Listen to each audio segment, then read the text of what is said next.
Yo! Yo, yo, yo! What's up guys? Good morning ulit!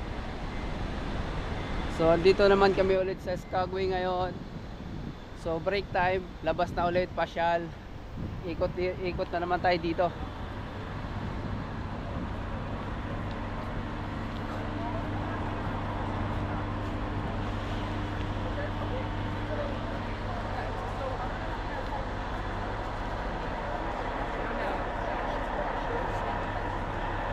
So ngayon medyo malapit kami sa pupuntahan natin kasi nasa kabilang puerto kami. Wala kami ron sa kabila. Nung last cruise ang malayo kami gawa ng ando kami sa kabila. Dito malapit-lapit tayo ng konti.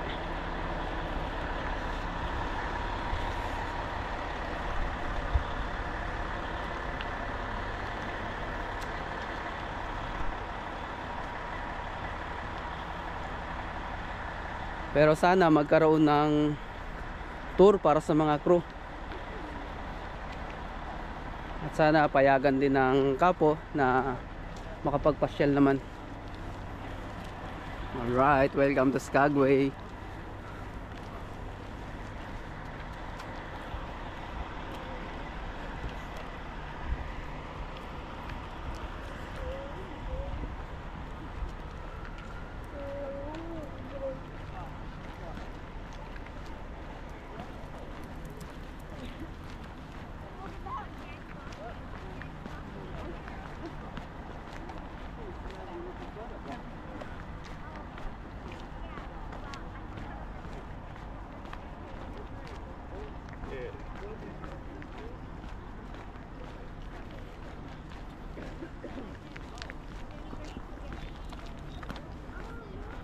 Yan, wala pa tayong 5 minuto. Andyan na tayo, malapit oh.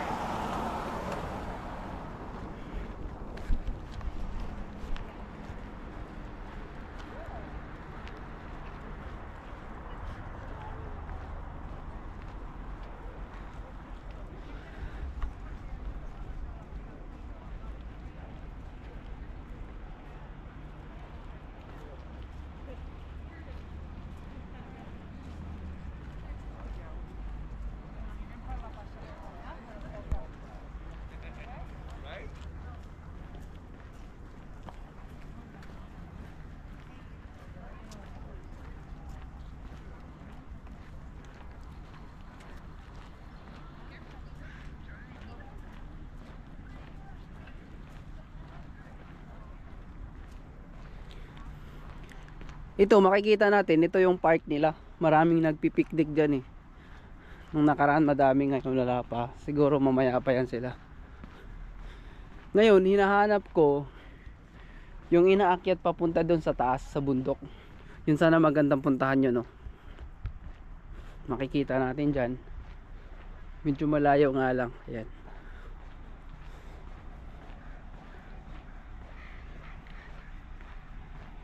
Kasi merong spot dito na maganda rin na inaakyat eh. Katulad nung inaakyat ko rin sa may Juno. Kita mo rin yung baba. So dito, ayun. Baka ito yun. Ayan, may lumabas, may nakita. May nakita tayong taong lumabas dyan. At saka may daanan. Ayan. So baka ito na nga yung daan na yun. Kasi nakikita ko lang sa mga kasamahan natin, kasamahan ko, na umakyat sila sa bundok. Yan, makikita natin yung buong Skagway dito.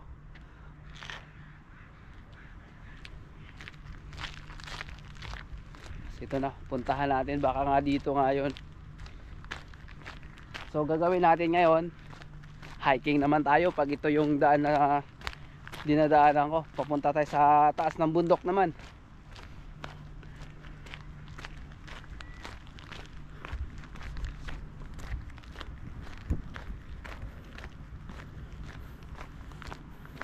Tsaka baka ang ito ngayon may guide namang daanan eh. Good morning sir.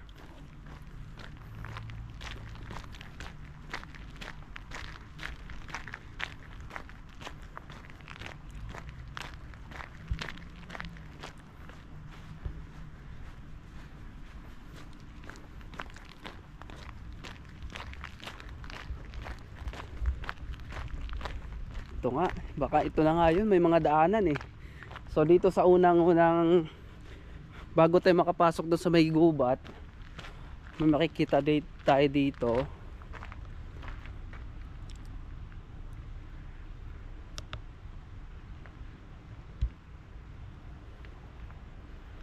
A fishy tail. So ito yung iba't ibang klase ng salmon.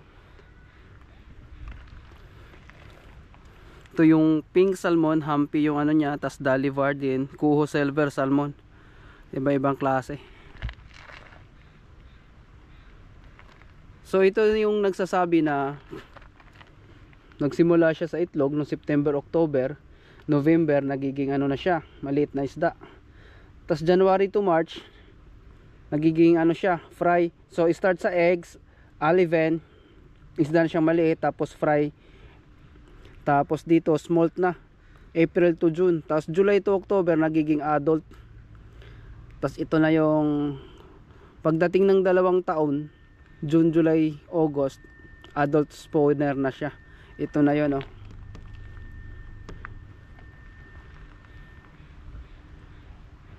So, 'di ba may mga konting kaalaman din tayo at idea. Tas dito naman sa pangalawa, ito may nakalagay dito. Pauline Creek, Steam Walk, grade, X-Slope, itong packet ng buntok, tapos trade weight, typical trade weight, 8 feet. Tas dito naman, birds of feather.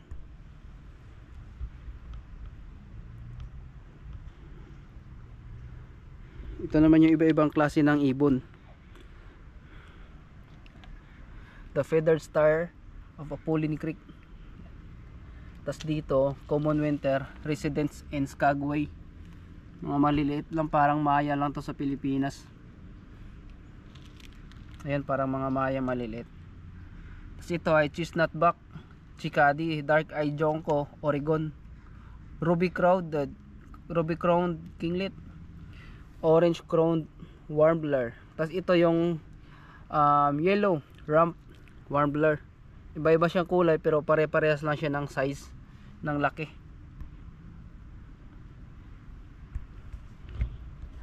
Alright.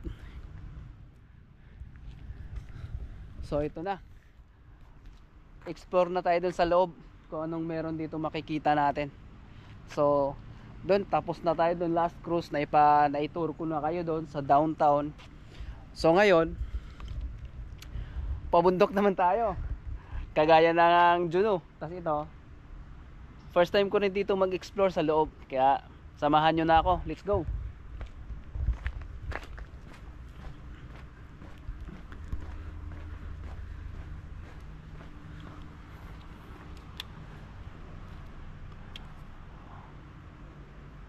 Yan yung ilog. So ayun, dito tayo. Tapos dito, may mga guide naman siya nakalagay. Paglagpas natin ng tulay, ayan yung tulay, paglagpas natin doon, may makikita naman tayo dito nakalagay na ano. Ito naman ang ganda ng ibon, oh. Ito naman ay ham is the word. So Mexico, United States mapa. Ito yung Skagway sa taas. Ito yung Rufous hummingbirds. Ang ganda ng kulay, oh. Ganda ng ibon. Tas ayan lang, makikita lang natin yung barko dyan. Medyo malapit lang siya sa ano, galaan. Tas ito makikita natin mga fine tree. Tas dito, punta tayo dyan sa may ilog, titignan natin kung may mga isda.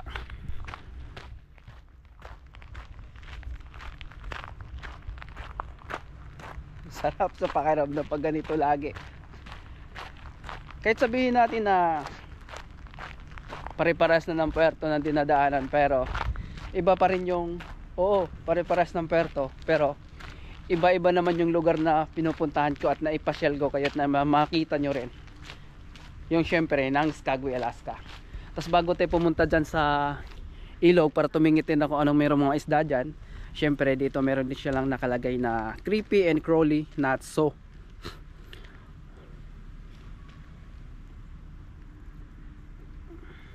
Ito naman may naka ano naman siya dito. Ibang ano naman to siya. Egg laying adult. Wala naman siya nakalagay kung saan siya nag-uumpisa. Nagsimula siya sa eggs, larvae, pupae, emerging adult. Parang hipon. Tas mating adult, ayan. Parang hipon siya na may pakpak. Oh, ayan nakikita natin. Hipon na may pakpak. Tas dito naman ang insects and fine arts sa kabila. Creepy and crawly, not so. So pag nandito kayo, hindi naman kayo pwedeng pag napagod kayo, may mga upuan, may mag-ihaw nga dyan pero sarado, ayan. Tapos dito na tayo naman sa ilog. Yan. Yung makikita natin, napakalinaw ng tubig at malamang napakalamig. Ayan.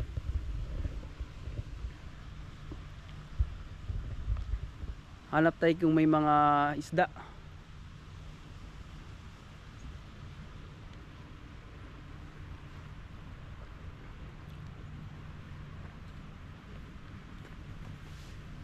Meron nga siya maliit, ayan. May maliit na salmon. Ayan.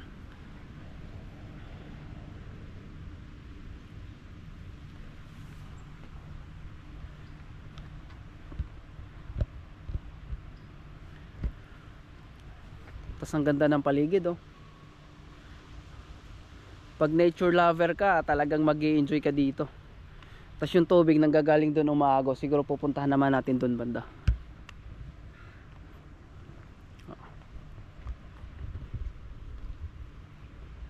Napakalinaw ng tubig. Wala siyang place na syempre pwede natin din siyang hawakan. O dito may isda pa rito. Ayan, may mga maliliit na dyan. Maliliit na salmon, ayan.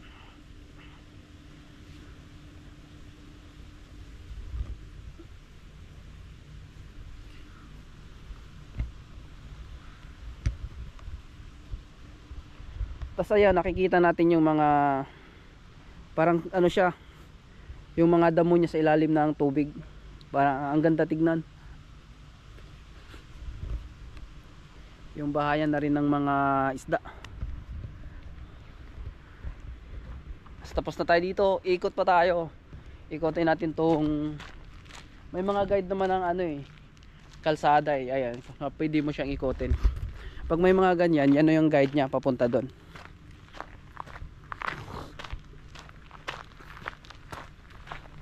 Tsaka meron siyang upuan. At bago tayo magpatuloy, so meron din naman ako nakikita dito. Tignan na rin natin. Ito yung hintayan ng mga pasahero sa train. Nandito, Bear Country.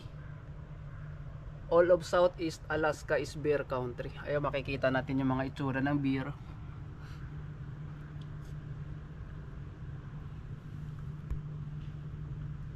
Tapos dito iba naman siya. Nakikita na sa kabila mga black bear. Dito iba. Mga brown naman siya.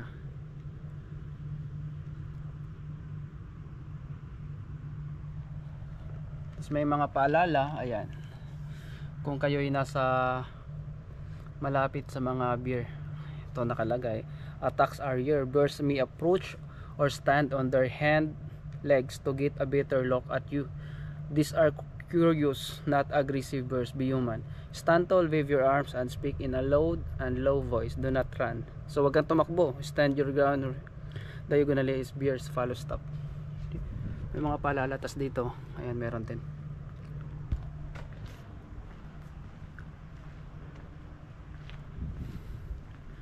Ayan, makikita natin mga upuan. Ito yung hintayan nila ng train. Ayan, yung release. Andyan yung release. Tas doon nakalagay na railroad crossing. Tas ito, ayan.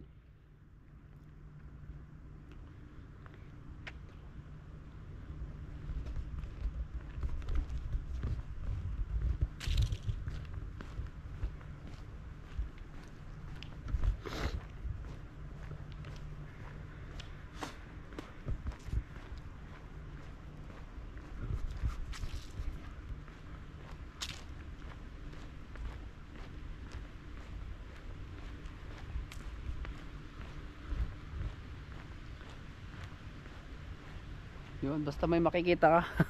Pag nakikita ko mga turista, talagang pinupuntahan ko. Ayan, may nakikita ako doon. Pero sana yun na yung paakyat sa taas. Nakikita natin ron kasi rito, ayan, dito nanggagaling yung tubig. Naririnig natin yung agos.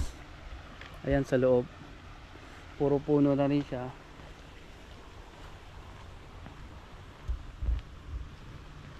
Oh, tas dito meron pa. Pasokin na rin natin to dito.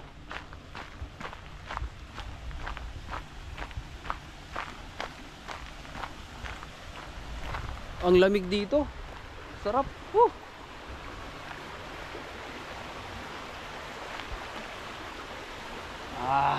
Tas dito naman nakalagay salmon and char of the Pulin Creek. Silver Kuho, Chamdog, ibang klase yung Chamdog, oh. King Chinook, ito yung mga iba-ibang klase ng salmon. Ayan, Galivardine. Ito ay life cycle of the Pacific salmon. Ito yung iba-ibang klase. Ito yung silverfish entering the rivers headed for the spawning areas. Ito change in form and color as they advance. Tapos dito na yung lumaki na siya, hindi fall spawning salmon deposit eggs in gravel nest and ito na nakalagay, hindi masyadong mabasa natin. Tapos dito siya nag-umpisa hanggang sa palaki na siya, palaki hanggang nanggiging nandito. Enter the Pacific Ocean. Simula dito, fry emerge from the grave in the spring and grow in the stream. Yan, palaki na siya rito. Enter the Pacific Ocean, ito na, and grow to maturity in the Pacific. Lumaki siya sa ano, tapos nagiging lumaki na, nagiging silver, tapos ito na change in form to the advance. Mayroon siyang parang ano, yung uso niya patulis, tapos dito na lumaki. Ito na yung ano niya, itlog.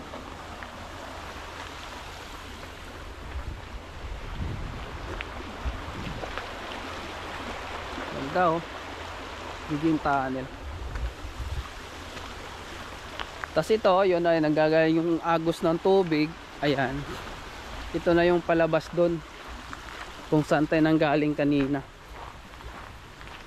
Ayan, palabas na yan.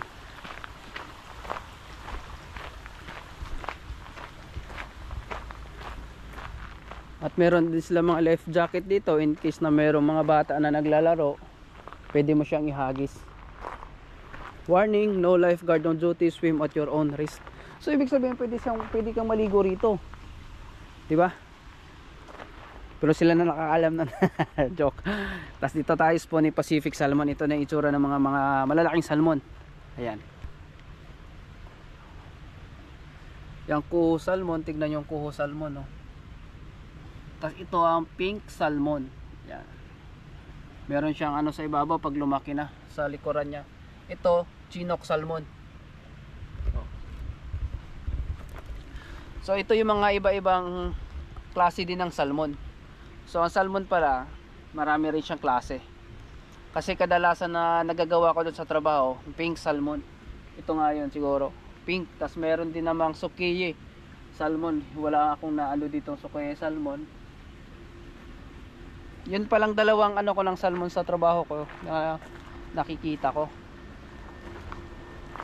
Pero ngayon, ayan na dito, tapos na tayo sa area na to. Yung hinahanap ko talaga, yung inaakyat paakyat sa bundok.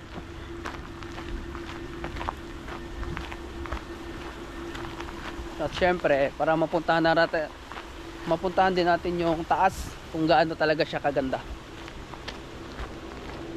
Yan, ang sarap dito mag-relax pag ganitong walang mga yellow, hindi winter.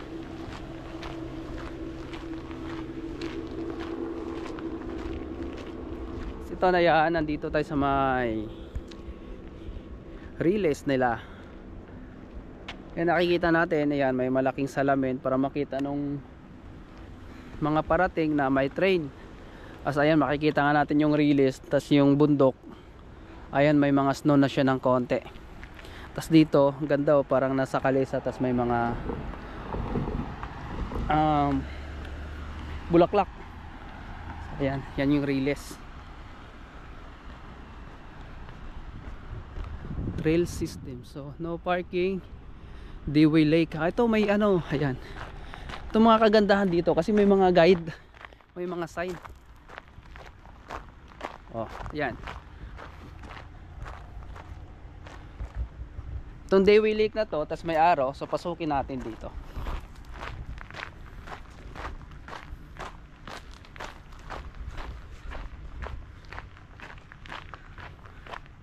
So ayun, yung vlog ko ngayon, more on ano muna tayo. Tour. Ikot tayo dito sa Skagway. Tulad nung nakaraan, yon. Ito nga, may mga tubig, so pwede kang pumasok dito, ayan.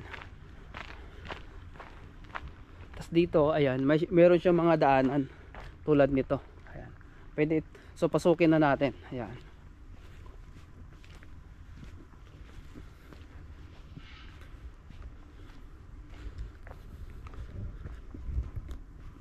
Oh, di ba?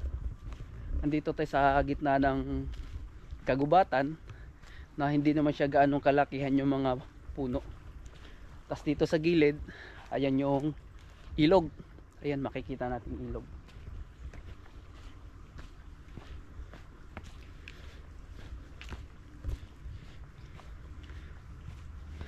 Explore natin ang explore yung Alaska, Skagway, Juneau.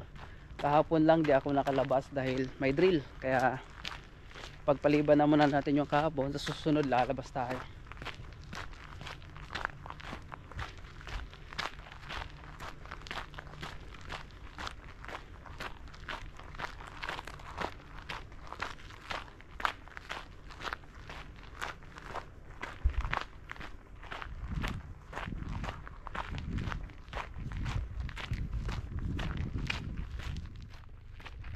Ito na nga yun.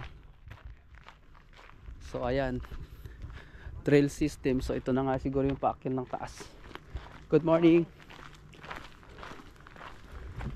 So ayun, nanggaling na ako dito last cruise. Ayan, ito pala diretso na to. So ayun, makikita natin. Ayan, tatawid tayo ng release. Ito yung release nya. Wildland Fire Danger yung taas. Ayan, ito yung release, makikita natin. Tawirin natin yung release, tapos aakyat na sa taas. Explore na rin natin. At syempre, bago tayo tumawid, bago tayo umakyat, tingin muna tayo ng mga sign.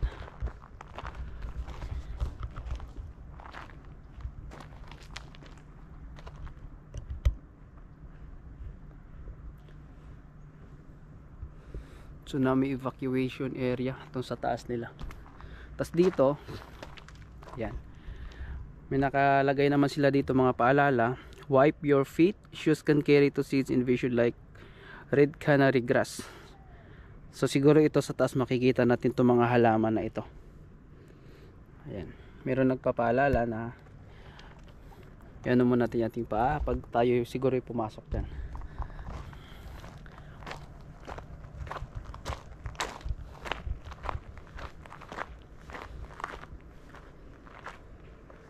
Dito, ayan, Alaska Division of Forestry and State Forest Management Area Wildland Fire Danger.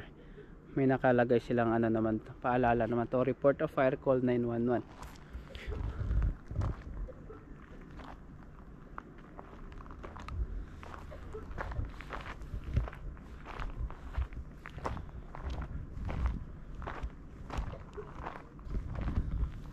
Yan. Ay, makikita natin, ayan, oh. Sa likod ko yung forma ng ano, ng bundok, yung hugis niya.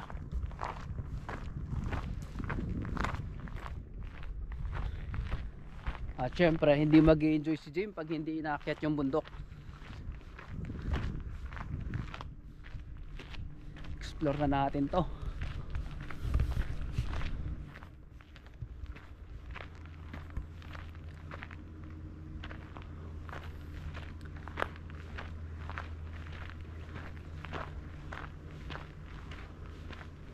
Icy Lake Service Road ang tawag nito. Ayan, may guide naman.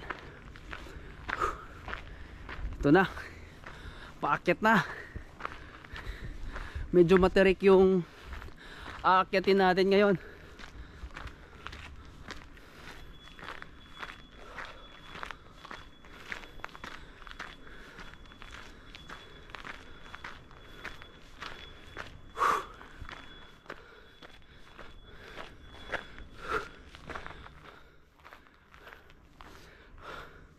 Ayan po, aakit pa tayo sa taas. Makikita natin yung mga forma ng bato. Talagang nakakahingal kasi tignan mo naman hinakit natin, napakatarik. Ayan, tas ito pa, aakit pa tayo.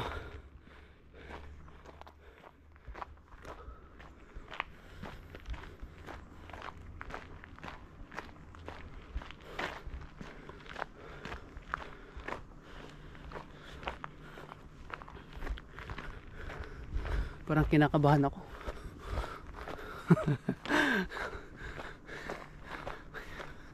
Kasi baka makakita ko ng uso dito eh.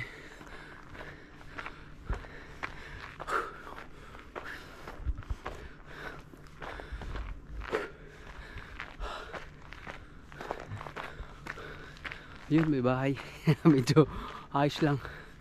Talagang paakyat pa siya. Ay, di pala siya bahay. Ayan. Pagdating natin dito, may makikita tayo dyan. Di ko alam kung ano meron dyan. Siguro planta. Tapos ito, akyat pa tayo kung ano makikita natin sa taas.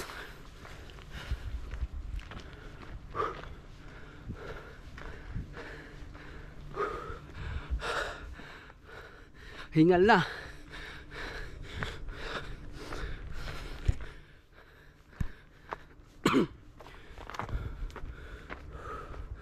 Pero itong ginagawa ko, good for exercise na rin to.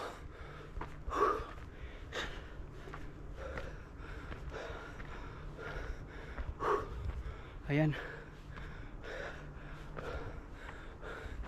Ayan, nakikita tayo ng ibon ng Skagway oh. Parang maya lang din siya.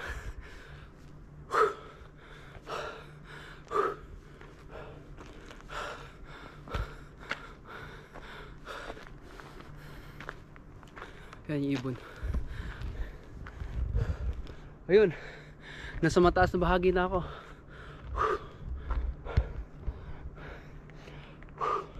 Hingal.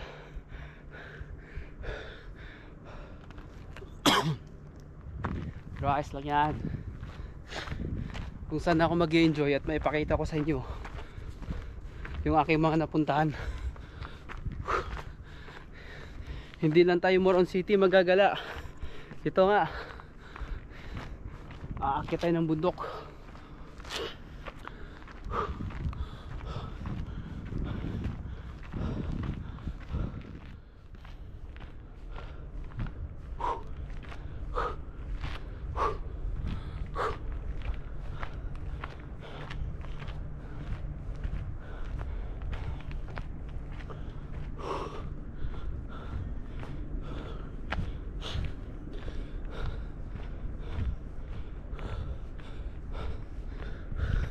Dito parang medyo madilim na ng konti.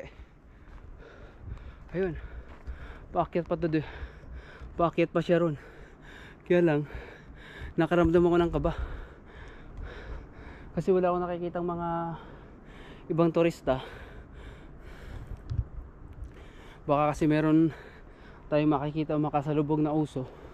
Nakakatakot.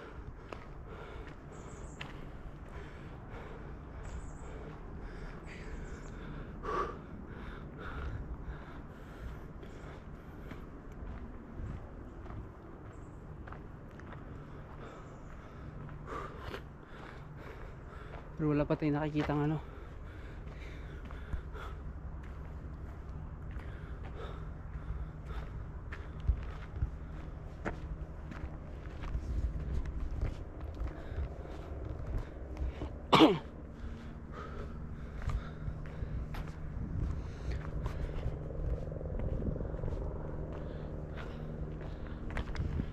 Pero napakasarap pumunta dito. Nasa taas na ako ng bahagi, kaya gustong gusto ko rin yung mga gantong akyatan. Alam niyo kung bakit? Exercise na rin sa akin legs.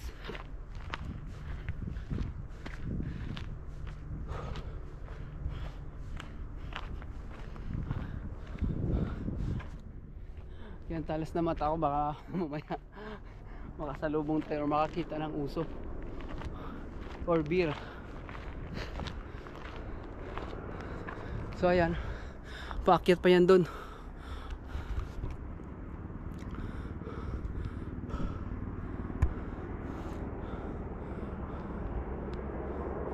Doon pa yan sa pinakataas.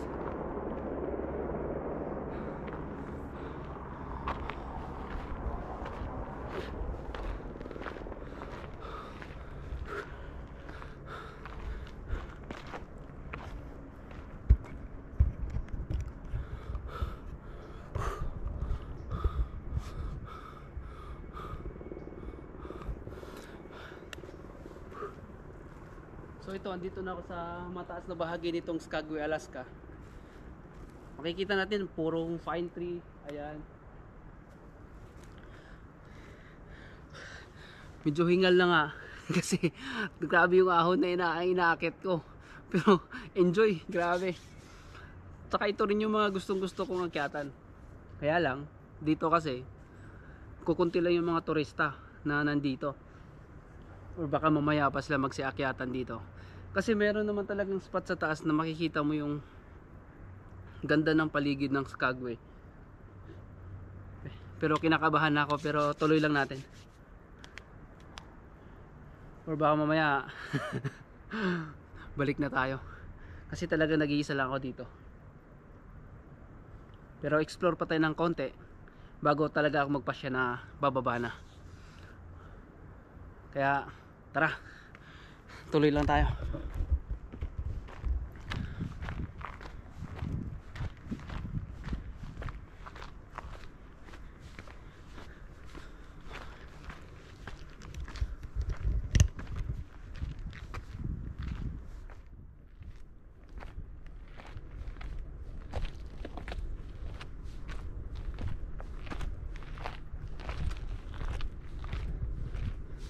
Mga bato dito puro halaman oh.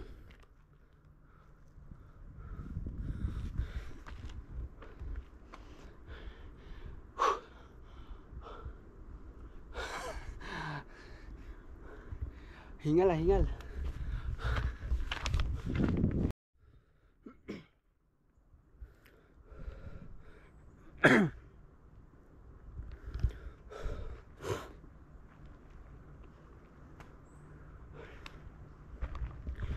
So guys, ayan, dito na ako.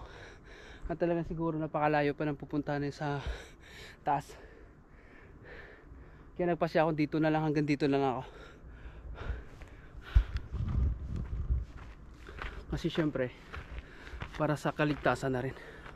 Ayan, makikita natin doon kasi pasyado paakyat pa siya wala ako nakikitang bundok na puro kasi pine tree.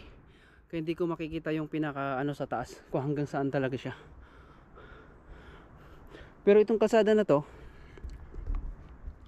may nakikita akong mga bakat ng gulong. Yung mga gulong ng sasakyan. Di ko sure kung anong sasakyan yung umakyat dito. Ayan, maliit lang yung kalsada niya paakyat. O baka yung mga ATV car, yung mga umaakyat dito. Kaya ayan, hanggang dito lang ako. Hindi rin natin makikita yung pinaka doon sa baba. Gawa rin ng sa dami rin ng mga pine tree. Pine tree ang dami. Pero iniisip ko na sa malapit na tayo Kaya lang, para sa kaligtasan ko rin, kaya nagpasya na akong bababa na lang. So kaya hanggang dito lang yung maipakita ko sa inyong video. Kasi hindi na ako tutuloy dun sa taas dahil tsaka yung daan pasikip na siya. Okay lang sana kung marami tayong makikita na mga turistang umaakyat. Basta rito, feel ko ang ganda dito, sarap sa pakiramdam, fresh na fresh. Yan, grabe. Gusto ko pang akyatin hanggang dun sa taas, kaya lang yun nga, kaligtasan natin dahil mag-isa lang ako.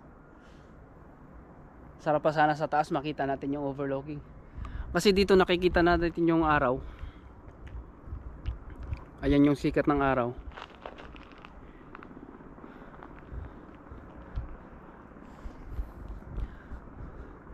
Okay lang sana kung meron tayong nakakasabay na mga turista.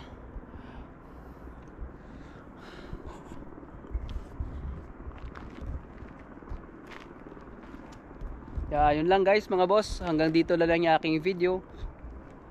At kung naabutan nyo tong part na to, please like, share, and subscribe. At ipasyal ko pa kayo kung saang bansa pa yung aming biyahe.